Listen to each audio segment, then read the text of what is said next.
First at 4, Fox 61 News begins right now.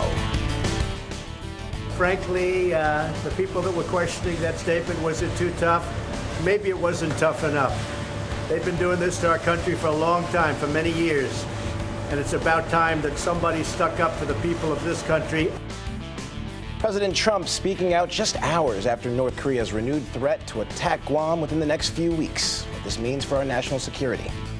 Thank you very much for watching the News at 4. I'm Jen Bernstein. And I'm Ike Ejiochi. Lorenzo Hall has the night off. North Korea is calling President Trump's threat to retaliate against Pyongyang with fire and fury a load of nonsense. Yeah, the rogue nation, or regime rather, doubling down on their own threat, warning that absolute force is the only way to work with the United States. Fox News correspondent Joe Waldman has the latest from Washington.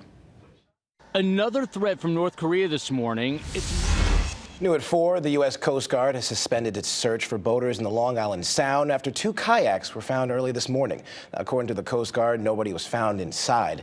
Emergency responders from several agencies were out searching the water for possible boaters in distress after red flares were seen off the coast of Madison just before midnight.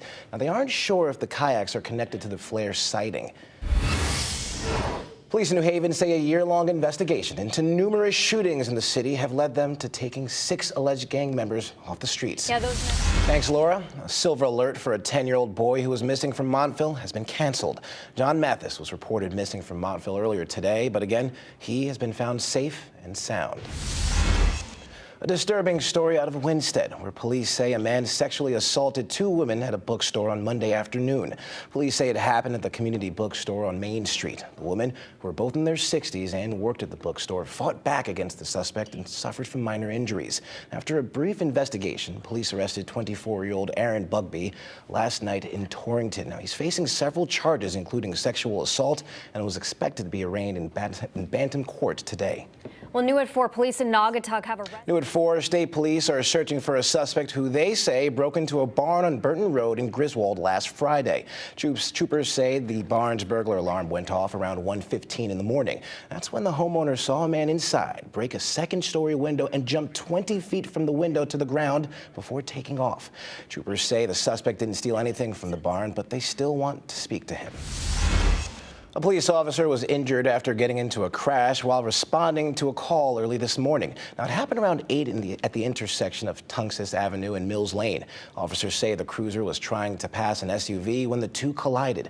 Now, both vehicles were heavily damaged, and authorities say the momentum of the crash caused the cruiser to strike a backhoe and a utility pole, causing the vehicle to turn on its side. Now, we're told the officer was injured but later released from St. Francis Hospital. The driver of the SUV and 2 kids inside were taken to the hospital for evaluation. All are expected to be okay. At least 1 person was injured after a tree fell on top of a home in Fairfield early this morning. Crews say the tree caused significant damage to the home. First responders had to carry the victim out of the home and transported her to an area hospital. All right, let's take a look at your forecast right now. Another beautiful day. Yes, it is a fantastic day. I'm actually very excited about this. It's, what's the word? Sparkling? Yep, there you go. Meteorologist Rachel Frank standing by. He's learning fast. You just took the words right out of my mouth. Learning fast. You got it. Another gorgeous one out there. It's a tad more.